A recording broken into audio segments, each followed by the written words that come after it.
Pretty much everyone agrees we need to stop using fossil fuels. The question is, can we replace the energy system at, the level of versatility and abundance and price that we have become accustomed to with fossil fuels? My feeling is no, we can't. We have to deal with the sort of wider economics. It's not just that farming damages wildlife. It's, different types of farming and the larger economic systems within which they're situated that cause the damage. There's this sort of narrative of progress that, what's right for people in the past can't be right for what's for us now in the 21st century. I mean, we're not exactly making a great fist of things in the 21st century, so why not try and learn from older forms of agricultural production that were much more keyed into the limits and the possibilities of the local. Chris Smaje, hello.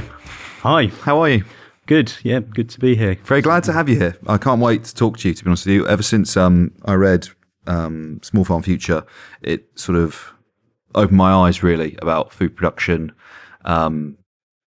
particularly because I started reading it during lockdown and, tinged with a bit of English romanticism, but also you're inevitably going to think about supply chains and food security, food scarcity. But we're here today because there's a follow-up, shall we say, saying no to a farm-free future, which we'll discuss. Before we get there, I would just sort of invite you to introduce yourself. Tell us who you are and what you do. Right. Well, I live in Somerset on a small farm. We basically grow veg, do a little local veg box scheme. Prior to that, I was a social scientist. I kind of worked in universities and research centres. I guess it was in the 1990s when the whole issue of climate change and, various ecological crises that we're heading into started rising in prominence. And I suppose kind of came to the view that the food system was a real critical point in that. So also perhaps a little early onset midlife crisis or kind of disillusionment with office life. So, I had this crazy notion, my wife and I, that we'd get some land and produce some food, which we have. It's been very challenging. And I suppose I've got a little bit drawn back into the kind of writing and analysis sort of, I suppose, along the lines of, why is this so difficult? Mm-hmm.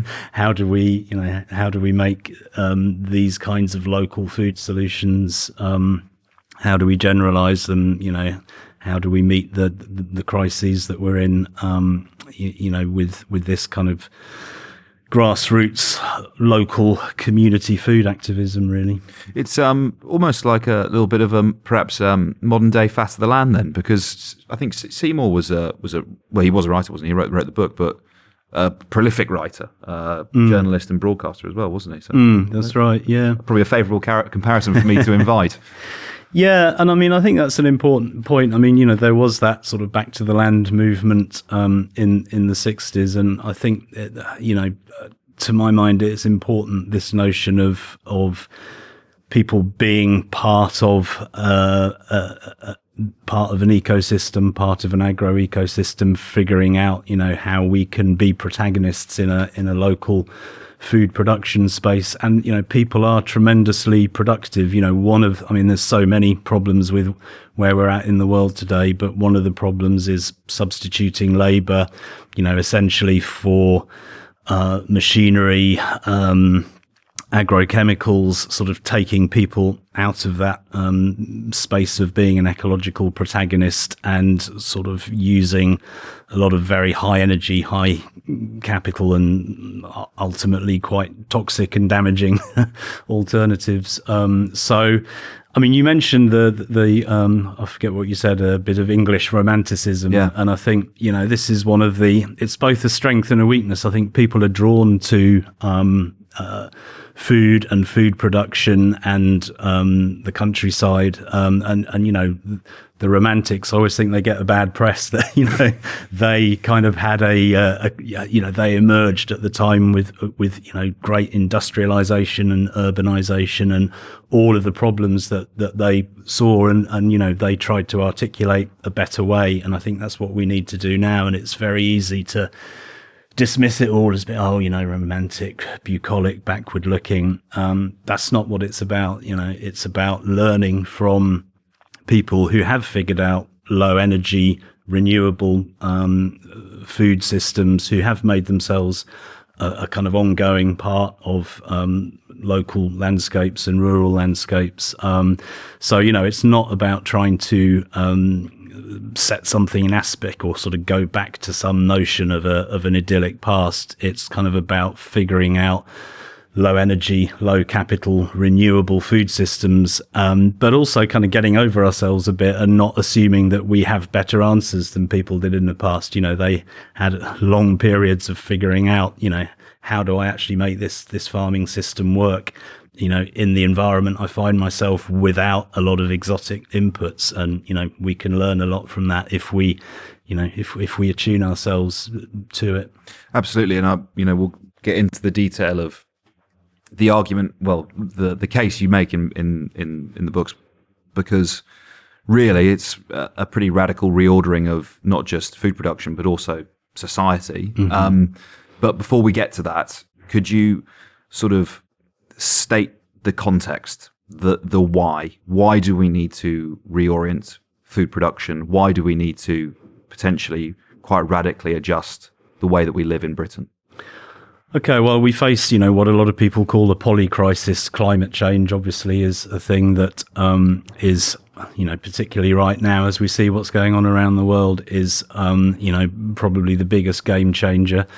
But really critical as well is energy futures. I mean, you know, the much the largest part of the reason that we're in the climate crisis is because of fossil energy. You know, it's cheap, it's abundant, it can do incredible things, but it's making a mess of the planet basically and the atmosphere. So, you know, one line of argument is, okay, we can, you know, we have to, I think pretty much everyone agrees we need to stop using fossil fuels. The question is, can we replace the energy system at, you know, the level of versatility and abundance and price that we have become accustomed to with fossil fuels? My feeling is no, we can't. You know, we're still, like last year, we used more fossil fuels than ever before in the history of humanity. Yes, you know, we've got other technologies, renewables and so on, but they're still, you know, that they're really just adding to the existing energy mix. They're not substituting. So a lot depends on whether you think, you know, can we just carry on with business as usual, but cleaner, you know, renewable? I think not. So that pushes us towards a lower energy system. You know, capital and energy is very much intertwined, so it pushes us towards a lower capital system, as you say, and then everything relates to everything else. You know, then we look at urbanism, you know, the concentration of people in big cities, you know, the water, the food, the energy that goes into that, the energy that has to go into dealing with wastes, you know, that's all sits on top of this kind of fossil energy and climate change causing monster that we're dealing with, you know, and then obviously the way that value is extracted, you know, the way that we produce crops, the way that we produce finance out of, you know, these kind of dense human networks, you know, all of this sort of goes into the mix. And yeah, you know, you start trying to sort of untease one part of it and it kind of takes you somewhere else. So yeah, it's a huge set of issues that we need to try and untease, and time isn't really on our side either, you know. So if we're sat here and we look at that context and we go, right, okay, we need to secure the food supply, we need to reduce the emissions from doing so, but also just more generally sort of the energy drains that we're taking out of the earth and out of society. We need to address that. There's also probably a piece here about just generally meaningful work. Yeah, absolutely. For individuals in our society as well. Let's say we want to address those problems. how do we do so? What is the idea? How could we reorient our society in order to challenge each of those various problems? Well, I guess part of my focus is that there isn't one single idea, and it has to be people kind of doing what they can locally, organizing with other people. I suppose one way, people like Rob Hopkins of the Transition Town movement have sort of made the point that, the whole sort of fabric of local communities has been sort of unstitched, and this kind of top-down kind of system of global supply chains and global governance has kind of stepped in to provide all these things for us. Ultimately, I think that's not going to be that's not going to be able to persist long term, and I think it will fall apart in all sorts of ways that certainly I don't think anyone can predict in quite chaotic ways. So the task before us is to try and restitch that fabric for ourselves however we can. And of course, that how we do that will depend on who we are individually, which communities we live in. But I don't think nobody is coming to save us here. We have to sort of figure this out piecemeal for ourselves. But I guess one thing I would say about food specifically is that we've got into this logic of sort of commodity farming, where basically everywhere in the world is forced into producing, it's a kind of comparative advantage thing in a sort of globalized supply chain, where everywhere produces that pretty much the one or handful of products that it's easiest for it to produce and sell into global markets. And then you get this kind of logic of overproduction, arable farming in particular, sort of 60-70% of global cropland is devoted to just 10 crops, mostly cereals, a few grain legumes. We're producing way too much of these things. This emphasis on making them higher yielding, but then that lowers the price. So then we push out into new areas. The low price nature means that there's this pressure to add value, so we start feeding them to livestock or using them for biofuels. So we kind of need to get out of this overproduction dynamic and start reclaiming food as actual food to feed us locally where we are. So even somewhere like here in London, people can do that at some level, but we have to go beyond that and start thinking about the sustainability of our whole geopolitics and whole geographies of residence. Particularly if I think one of the sort of more compelling arguments as well, if you want to be completely self-interested about it, and you were to just say, okay, you live, I don't know, let's say you live in London, or let's say you live in a market town, or any area within Britain, destabilization of climate shocks, whether that's literally from the weather events themselves, or possibly almost certainly from the mass migration that's going to happen as a result of large parts of the planet becoming uninhabitable. It's going to be destabilizing. Food supply chains may be impacted. So you go, right, what can I do? I'm going to secure my own food supply. Either I'm going to move onto a small holding. I'm going to start to grow my own food. Possibly maybe it comes top down from government. Maybe government says, I'm going to build 1 million small holdings across Britain. That would be a good thing. I think so too. Could you sort of explain the model, if you like, of how food production works on that scale? Is it, like I said there, just me by myself or my small holding, and I've got to produce everything that I'm going to eat? Is it would your vision for that working successfully be sort of, more localized and cooperative? How do you see it actually working in practice? Well, I mean, I think this is a time to experiment. I mean, I don't have a kind of single model, Chris's vision of that I'm going to sort of, blueprint that I'm going to impose on the world. It's a time to experiment. Obviously, as much low carbon energy as we can bring through into the future, that makes it easier.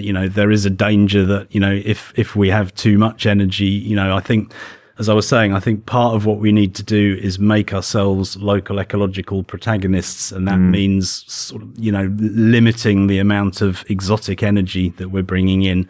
But yeah, it's if there's no energy available to us apart from our own labour or crops or livestock, that can be quite tough. But I think definitely be thinking in terms of horticulture and at a slightly larger scale, mixed systems involving basically livestock, and to think of livestock not as something that we eat. I mean, that's the most inefficient use of them. The meat or the milk or the eggs or whatever is the kind of icing on the cake, but really it's incorporating them into ecological cycles where they're doing ecological work for us. So all of these things have been worked out historically, building in diversity, building in perennials and tree crops. But yeah, just kind of figuring out how to make this work. I suppose the other thing I was going to say is, I mentioned the importance of gardening. I mean, Dave Goulson, he's a sort of insect specialist. He's written a great book about the insect apocalypse, and his argument is really we need to have allotments and gardens. People, they are tremendously productive. People don't tend to put poisons on them when they're producing food for themselves, and we need to relocalize food production in that way. And as I was saying, human labor can be tremendously productive on a per acre basis, but obviously that then knocks into questions of economics and access to land prices, and the whole kind of productive economy. So I can't sort of piece this all together into one blueprint, but I think if we don't start doing that and experimenting and doing it by design, it's going to happen anyway by default in more chaotic ways that people are just going to be reacting to, as you say, these shocks and the everything that the political and biophysical systems are throwing at us. So might as well start now. Yeah, absolutely. I think there's one of the big problems there as well. You're talking about land, right? Is that we actually still don't know who owns large parts of the country, right? Because of land registry gets introduced late 1800s. So every time there's a sale, yes, it goes down. But if the land has not been sold or bought in the intervening period, we don't know who it is. I mean, Guy Grubsoul's tried to map it and not been able to do the whole country because of these huge estates. Might feel slightly random, but a small point you mentioned in that answer, livestock and their role within sort of the ecological system, and not just as the meat or the dairy or the eggs or whatever. Could you give an example of how you could fold in, I don't know, maybe a large ruminant like a cow into agroforestry, or the role of a pig perhaps in rooting the land? Can you talk about that a little bit more? Yeah, I mean, most local agricultures worldwide, basically they involve a rotation between a grass that humans can eat, such as wheat, and a grass, and also legumes that humans can eat, peas or beans of some sort, and grasses and legumes that humans can't eat, like a grazing grass and clover, say. And that's the way that you keep the soil in good health and, keep it fertile and productive.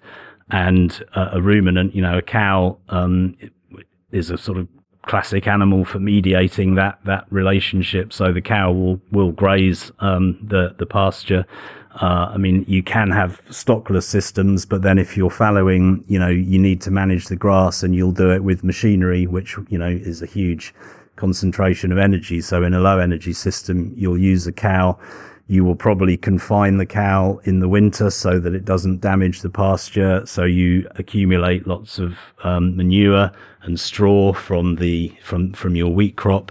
That then becomes a fertility input. The cow isn't generating the fertility, but it's cycling it. And then, of course, you do get the milk and some meat. But the real purpose is to manage that rotation that produces plant food for people and keeps the soil in good health, and the cow is a kind of vector in that process. So, pigs, great eaters of waste. Basically, fat, particularly in northerly climates like this. We don't really have good oilseed crops, but we can feed food waste to pigs, and they produce high fat, high grade food.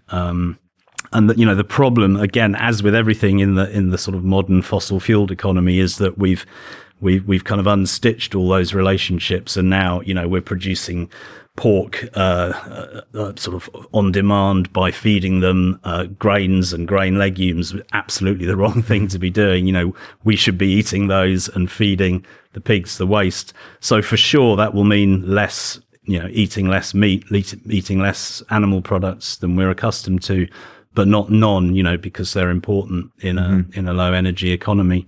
And just to come back, I absolutely agree with your previous point about access to land, you know, which has been kind of a little bit sidelined. You know, access to rural land in our kind of modern, urban, industrialized society.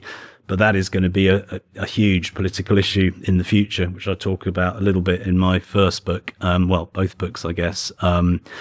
But yeah, you know, and it's beginning to sort of take off. You know, you mentioned Guy Shrubsole's kind of, you know, right to roam type of narrative is taking off. But I think, you know, we kind of need a right to farm narrative. And that's where, you know, these job-rich, small, ecologically cycling systems are just going to be so important. I think that's really a really important point for the audience, because, I mean, getting into a history lesson, you know, post-enclosure, the idea that there was common land on which, you know, if you lived in the area, you could farm, you know, it's almost boggles the mind, because people in society now are not used. You can't walk across someone's estate, let alone, you know, go up there, till the land, put down wheat, or, you know, plow it or whatever. That's not there. And I think, as much as this is a conversation about economics and food production, it is inevitably a political discussion as well, isn't it? About the order of society, who owns what, and whether actually it's right that they do, and that sort of as a public we're denied access to, you know, the land in the way that we are now. Yeah, and I mean, I think it's important to look carefully at those narratives. That there's a kind of narrative of agricultural improvement, and you know, you go back to the 18th century, and you know, people are really clever at inventing economic and land use systems. You know, when times are tough and when resources and land are tight, people are often pretty smart at figuring out, okay, you know, what do I need to produce for myself and what do I need to share with other people? So things like grazing and woodland, where, you know, it doesn't make sense for everyone to have their own pasture or their own woodland, whereas it probably does make sense for everyone to have their own little garden. So, you know, so people have figured out these systems, and that's what I think we need to learn from. It's not about kind of techno fixes, it's about social fixes of how we come together to organize food production better. But there's long been this narrative that, you know, there was, you know, it's what I call an agricultural improver narrative, you know, going right back to the 18th century. It's like, oh, look at all those people with their, you know, silly little commons. It's, you know, they're poor, it's unproductive. You know, if we clear them off the land, get them to the cities. You know, there's almost like two narratives that, you know, that there's the kind of positive industrialization narrative that everyone hated being on the land and was desperate to rush to the cities. And, you know, there's a grain of truth in that, you know, arguably, depending. But the other narrative, as you say, is a narrative of enclosure. People had no choice. You know, there was this agricultural improvement narrative pushing people off the land. And that's that's where the legacy of that is where we are today. And I think, you know, the narrative is continuing with, now let's get rid of more farming and, let's develop new technologies. You know, let's let the damage that farmers are causing or the poverty that they're in, you know, we can correct that with yet more sort of high tech, high energy interventions. And I guess my work really is to question that. Mm-hmm. Let's talk about it then. Let's talk about techno fixes. Let's talk about, because I guess in a way, you know, we had George Monbiot on the channel recently, which, you know, repeat viewers will be familiar with. Very popular interview. And in said interview, I sort of put the small farm future case to him. And I was going to dress these words up as my own, but it's just their quotes. So George he said, you know, feeding a 21st century population with a Neolithic model, ... is a bucolic fantasy. It's a formula for global starvation and mass environmental destruction. And the follow-on is then the arguments that he makes sort of in Regenesis around, you know, lab farming. I was going to call it literal factory farming, but just to save people the confusion, the idea that we can potentially grow proteins in laboratories, that vertical farming indoors are options that are available to us, and giving him the opportunity to kind of to critically engage with your work. I'll give you the opportunity to also sort of critically engage with his ideas. Yeah, which is what I do in my new book. I watched that interview, and I mean, to my mind, he has resorted there to this pejorative language without actually doing an analysis of, why is it a narrative of starvation? I mean, I would argue, on the contrary, that the existing highly fossil fueled, highly globalized food system, which is very, very dependent on a small number of global breadbasket regions that are at great risk from climate change, and all of the insecurities in supply chains, that is a recipe for starvation. There's a real continuity there with that narrative of agricultural improvement, that sort of notion that ordinary people doing their thing can't feed themselves, and it's basically untrue. I mean, I noticed in the interview, I think he used the phrase neo-peasant bullshit. I remember, but he has spoken very positively about peasants. So I guess my question is, what is the difference between a peasant and a neo-peasant? I think his argument is, peasant is fine if you're a real peasant doing this kind of small scale farming thing somewhere, but not to aspire to that as a larger direction that the food system could go in. And I suppose my question would be, why not? I think, this notion of, we can't use Neolithic technology. I mean, nobody's talking about dispensing with using wheels, say, this sort of notion that we're in the 21st century. There's this, we are, but, every society, every epoch faces its problems and can draw, if we get over ourselves a bit, as I was saying earlier, and look back to agricultural innovations from the past, why are we incapable of doing that? There's this sort of narrative of progress that, what's right for people in the past can't be right for what's for us now in the 21st century. I mean, we're not exactly making a great fist of things in the 21st century, so why not try and learn from older forms of agricultural production that were much more keyed into the limits and the possibilities of the local. I think he's kind of using this pejorative language to avoid analysis. There's no analysis in his book of what local food systems could look like. I think that's problematic, to be honest. Yeah, is there a little bit as well? If you could maybe address, I think a point that he would make would perhaps be about land sparing, and it would be about that essentially the sort of the low input, medium yield, let's say, farming is ecologically destructive, and that a better use for that land is to turn it over, rewild it, and maybe you sort of take the NEP model and you get very low yield sort of meat out of it, or whatever, but generally speaking, you're basically turning it over to nature.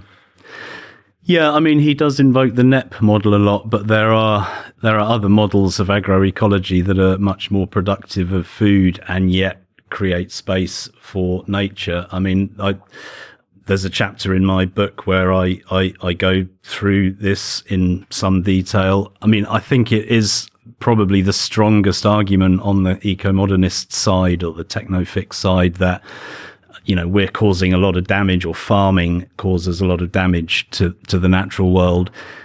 It's important to distinguish between different kinds of farming. I mentioned Dave Goulson's work. So much of the damage is caused by agrochemicals, which are essentially labor substituting chemicals. If you're like one farmer with a big tractor and several hundred acres, the only way that you can manage that land is with pesticides, fungicides, herbicides, fertilizers, and that causes a lot of damage. So, my feeling is that the debate about land sparing and land sharing is too black and white. I mean, definitely that we need to leave some land alone for nature.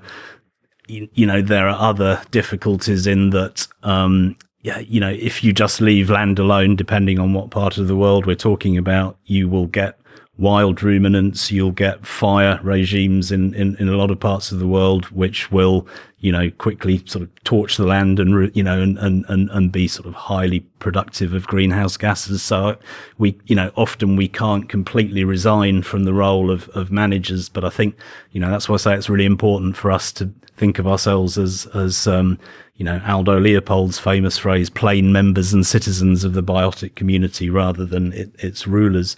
But it's too black and white, that argument, I think. I mean, there's plenty of ways in which we can produce food for ourselves and create space for nature as well. There's kind of gradations within that for sure.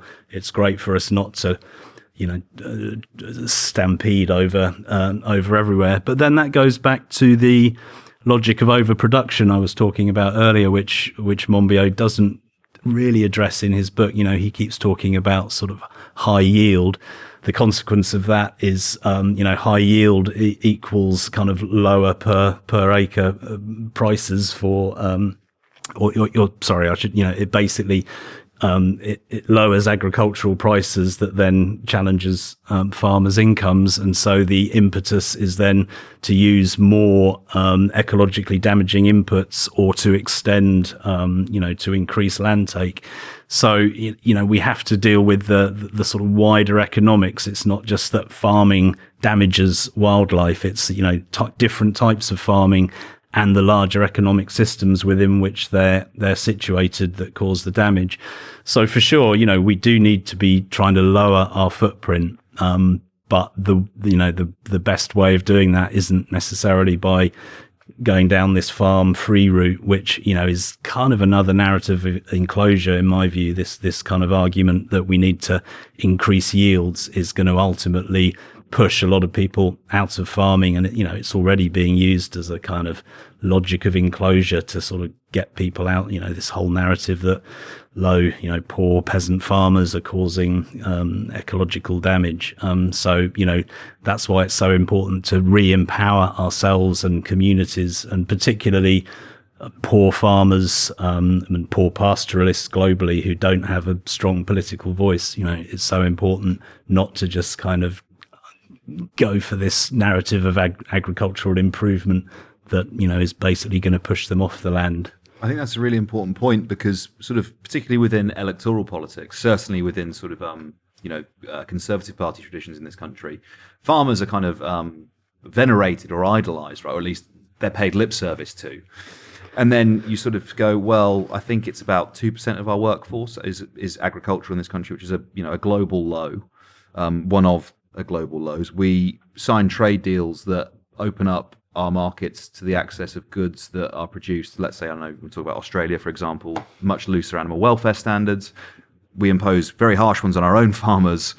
So financially, they can't compete with what's being shipped in from Australia. You're talking about a group of people that, very seriously affected by bankruptcy, by suicide as well. It's very difficult to be a farmer in this country at the moment. It is. Bear in mind that kind of 2% figure is, in terms of the actual labour force involved in producing our food. What we tend to do. Speaking as a horticulturalist, we import so much of our fruit and vegetables because basically anything that is, in a sort of wealthy economy like ours. Anything that involves human labor is dear. Anything that you can mechanize is cheap. So we've kind of mechanized the hell out of farming and are importing, either the products of labor intensive agriculture, horticulture, or importing the actual labor. So, the actual figure is higher. But yeah, you're right. This, farming is this weird industry where, it basically services the wider economy. So it's been sort of pushed to a remuneration below the level of, of its own input costs. And then, we've got this kind of crazy subsidy regimens and sort of ways of micromanaging it. but it's kind of functional to the wider economy. Cheap food is functional to the wider economy, but not in a good way, particularly. It kind of gives the opportunity for lots of other sort of monopolists and economic players to sort of take their piece of the action along the way, which is another reason why reclaiming local food production, for ourselves and in our communities is important. But there is, there's a lot of stress and strain in the local farming communities, and I think a lot of alienation caused by the fact that post-war, the emphasis was very much on, get big, get business-like, produce more, produce cheap food. And now it's suddenly switched to, oh, look, you guys are destroying the, nature, you're destroying the planet. And well, yeah, to some extent that's true, but it's as a result of, precisely the incentives and the pressures that farmers were put on.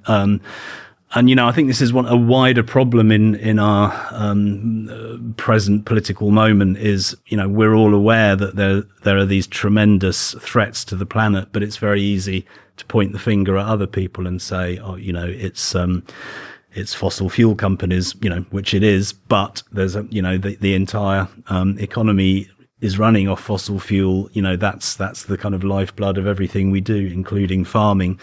So that's an important context to understand that the damage of farming is in some ways derivative of fossil fuel. But we have to kind of own it more widely as a society and say, look, we need to be producing food locally. We need to be, we probably, we do need to be farming differently, as I've been saying, but we need to own that politically and make it possible for people to do that, for farmers to do that, rather than having this very top down, well, farmers have got it all wrong, so we need to regulate the hell out of them and expect to continue the essentially business as usual in terms of food prices and all the other aspects of it. And farmers are doing some great innovative things, but they can't bear all of that burden on their own shoulders. They need help. On a point of curiosity, I guess, to be honest with you, I'd really be interested in your perspective as a farmer on this as well, or a smallholder, if that's a better term. But there's more deer in England right now than I think there ever has been in the history of the island, because they don't have apex predators anymore. They're basically just predated by humans. And I wondered if you've thought about that venison as a food source in this country before, but particularly I would like to hear your perspective as someone who grows food, right? Because I suspect you've probably got a fair few deer banging around there where you guys are. Yes, deer can be a problem, and yeah, absolutely. You get again the kind of histories of enclosure. I mean, obviously, it's a huge issue in Scotland with forestry. And originally. Smallholders displaced by sheep, that industry collapses. There's nobody around. The deer move in. Again, that kind of wild ruminant issue. And again, hunting is sort of complicated because you really need communities to be taking responsibility for managing the wild creatures as well as the domesticated food production, but it kind of gets a little bit twisted by again by land ownership and by the way that we permit or don't permit hunting. So yeah, some of the wild creatures can be a problem. I mean, we have problems with deer. I mean, one of the problems with is in southern England, it's quite crowded. I wouldn't be that happy, with a rifle in my hands with the public footpath kind of. But we have other problems with squirrels, rabbits, and so on. So, and that's kind of what I mean by making ourselves ecological protagonists, and again, the Aldo Leopold sort of plain member and citizen, you do have to take a position on sort of fighting your corner a little bit. But that's what I think is why it's so important for us to be producers of food rather than just to assume that someone will, sort out this problem or, will somehow figure out how to produce food. When you are, our nut crop last year, for example, was completely decimated by squirrels. So, we do control the grey squirrel population. That we could have a whole conversation about that, but it's when you start sort of being within that ecology that you can have this debate, but yeah, for sure there is venison out there. The deer cause problems to crops and trees, and that again, we get into that conversation about not being able to just absent ourselves from this ecology, but actually taking a position in it, and we can debate the rights and wrongs of it, but we need to be in that space, in that narrative. Just finally, I wondered if I could ask for a word from you on kind of the social consequences in our modern society of absenting ourselves from that process. Someone goes to Tesco and buys a kilo of chicken thighs, it comes, probably not a lovely plastic box, but it's in a plastic box, and doesn't really necessarily think, okay, we've got 8 chicken thighs here, so there's 4 chickens in this box here. What do you think the consequences of that sort of disconnect from the food production has been? I think that's a good question, and I think the whole we haven't really touched on the whole manufactured meat or manufactured protein, but the logic behind that is that we can dematerialize humans from the wild landscape and manufacture our own food. There's a big assumption in that everyone will be like, oh great, we'll just leave the wild places alone. I'm not sure that will happen. I mean, cities have this enormous footprint reaching out in all sorts of ways, that potentially there's any number of things that, alternative uses for the land. And it's that kind of alienation from actually knowing what's going on, or just thinking of the countryside as a place to visit, rather than as a place to live and work and to live alongside other organisms, that I don't think ultimately that's going to go anywhere good. This sort of godlike abstraction in our cities, which are not, they're not autonomous ecologies from the wider world. So yeah, I think that's problematic. And I mean, in my new book, I make the point that people in the past, as I was saying earlier, they developed very good, clever systems for managing the local ecology, but they didn't necessarily have a sense of themselves as having a kind of global footprint, that given the chance they would go somewhere else and draw down on resources. Whereas now we kind of have the opposite problem, that we've got a very keen sense of finite global resources, but we have no real sense of how to limit our call on local resources. So we dream up these techno fixes that we think are going to dematerialize our call on those resources. If you look more closely at them, I don't think they do dematerialize our call. They're very energy intensive, but also kind of at a philosophical level, it's like, how, where are we going with this? Can we really abstract ourselves as, as kind of non-ecological, almost non-biological beings and leave the rest of the world be? I don't see that playing out, philosophically, ecologically in a good way. I'm inclined to agree with you. Chris Smaje, Saying No to a Farm-Free Future. Where can people get themselves a copy? Where would you like them to? You can get it wherever books are sold. Preferably your local independent bookseller. It's also available as an ebook and as an audio book. So there's no excuse not to get yourself a copy. No excuse whatsoever. And maybe as well, possibly we see if we can get a little conversation between you and George on the channel as well, because I think that would be pretty revealing. You never know. We'll see. We'll see. Chris, thank you so much for taking the time. I really appreciate it. Thanks for having me. Thanks.